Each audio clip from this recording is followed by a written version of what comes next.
में मुख्यमंत्री पुष्कर सिंह धामी के सशक्त भू कानून बनाए जाने की घोषणा के बाद राज्य में भू कानून के मुद्दे पर सियासत गर्मा गई है।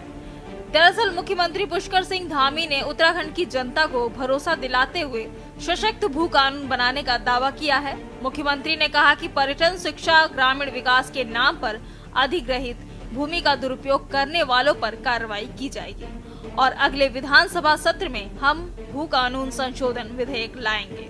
वहीं मुख्यमंत्री के इस ऐलान पर कांग्रेस ने मुख्यमंत्री धामी पर गोपनीयता की शपथ का उल्लंघन करने के साथ ही सरकार से ऑर्डिनेंस लाने और तत्काल जमीन की रजिस्ट्रियों पर रोक लगाने की मांग की है। इसके अलावा मूल निवास एवं भू कानून समन्वय संघर्ष समिति ने सशक्त भू कानून के साथ ही मूल निवास अनिवार्य करने के लिए सरकार से सर्वदलीय बैठक बुलाने की मांग उठाई है। वहीं कांग्रेस ने भाजपा पर राज्य के भू कानून को कमजोर करने का भी आरोप लगाया है। मैंने जिस दिन उन्होंने ये कहा, मैंने तत्काल उन्हें ये कहा कि भाई मैंने जनता को कहा कि ये ऊँट अब पहाड़ के नीचे आया है, लोगों की बात सुनने लगा है।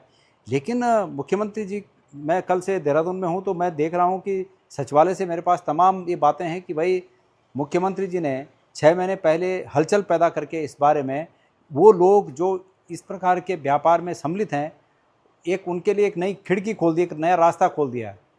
तो सवाल यह है कि मुख्यमंत्री जी के पास ये मौका था कि मुख्यमंत्री जी इसमें ऑर्डिनेंस लाते, और गोपनीयता की शपथ इसीलिए दिलाई जाती है कि ऐसे मामलों में आप गोपनीयता के तौर पर काम करके अंजाम दे दें काम को, और ऑर्डिनेंस लाते, और उसके बाद जब विधेयक बनने का वक्त उन्होंने विधानसभा सत्र में कहा कि बजट सत्र में करेंगे तब करते। लेकिन उन्होंने समय से पहले ये कह के एक नई बहस को जन्म दे दिया और राज्य के प्रति उनकी निष्ठा पर प्रश्न खड़ा होता है।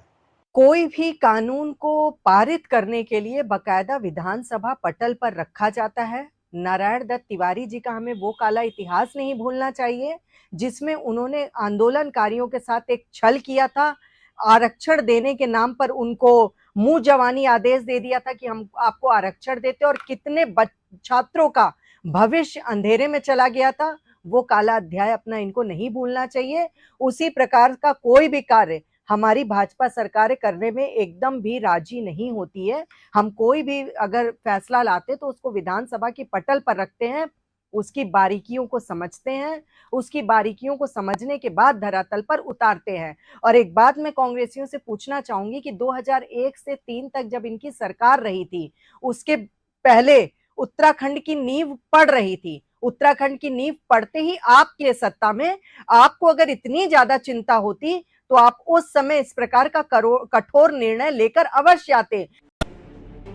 आपको बता दें, उत्तराखंड की पूर्ववर्ती त्रिवेंद्र सरकार ने दिसंबर 2018 में भू कानून में संशोधन करते हुए पहाड़ों में भूमि खरीद की अधिकतम सीमा को समाप्त कर दिया था। इस फैसले से कोई भी राज्य में कहीं भी भूमि खरीद सकता है।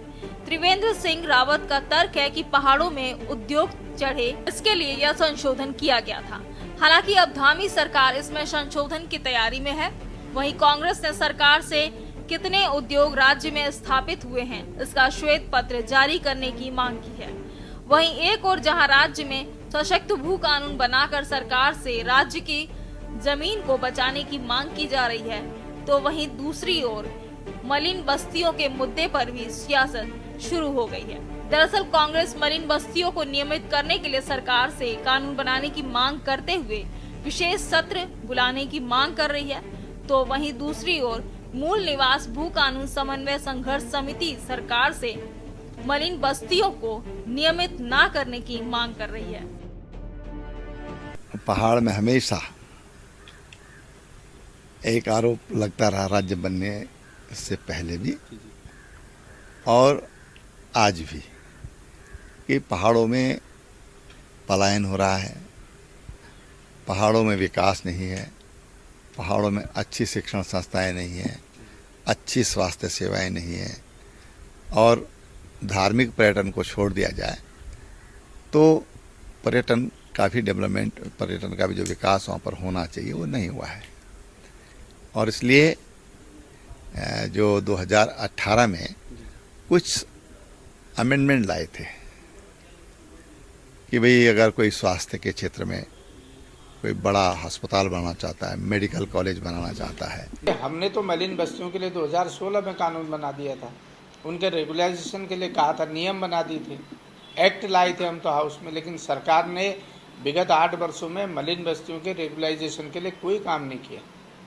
देखिए, पहले तो सरकार दोषी है, मलिन बस्तियों के रख रखाव नहीं कर पा रही है, उनकी व्यवस्थाएं ठीक नहीं कर पा रही है, पेयजल की व्यवस्था, बिजली की व्यवस्था, तमाम चलने के रास्ते, नाली, वो आप देखिए पानी निकासी की व्यवस्थाएं होनी चाहिए।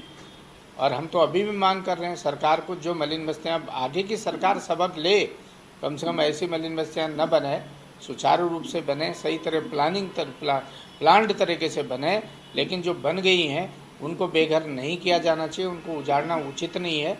हमारा सरकार से है कि वो मलिन बस्तियों की तरफ ध्यान दे और उनका रेगुलेशन करके उनको मालिकाना हक मिलना चाहिए। कुल मिला के राज्य में निकाय चुनाव से पहले मलिन बस्तियों के मुद्दे पर सियासत गर्मा गई है। एक और जहां सरकार अगले साल सत्र में भू कानून लाने की बात कह रही है, तो वहीं दूसरी ओर कांग्रेस तत्काल सरकार से मलिन बस्तियों के नियमितीकरण के लिए विशेष सत्र बुलाने की मांग कर रही है।